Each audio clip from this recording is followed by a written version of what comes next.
Basically, what's happened here is that April has gone to Svalbard to try to find Bear because she's heard this horrible rumor that he's been shot. And so it's winter, it's really snowy, it's really cold. And she's set out on this expedition across this vast Arctic landscape. And she's gone on some husky rides, but then she's got separated from the husky ride. She's in this horrible Arctic storm, and suddenly she's all alone in the Arctic. And she's found this kind of solace or a place to sleep in this cabin overnight by herself. And in the morning, she wakes up. This is what happened next. Finnegan, she called hopelessly. Bo, Coco, these are the names of the dogs. This time, April was truly alone. And yet, somehow, standing in the doorway, she was too distracted by the scene in front of her to feel afraid. Because before her stretched out a whole new world. The shack was next to an ice-covered field which glistened and sparkled, and of yesterday's glacier there was no sign.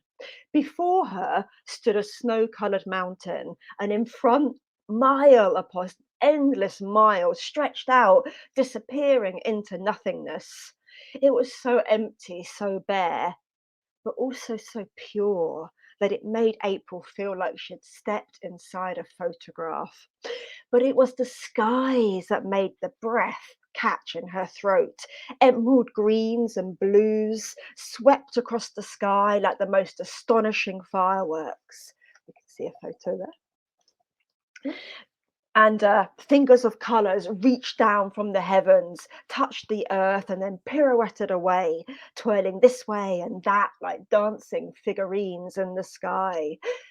The Northern Lights, Aurora Borealis. It was the most beautiful thing April had ever seen, as if she were no longer part of this earth, but had woken up in a dream world made of colours which she didn't even know existed.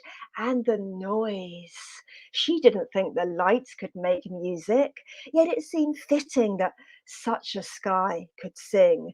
It was like violins strumming against her soul.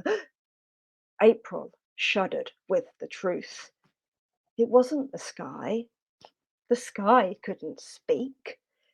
There was only one thing which could make that noise.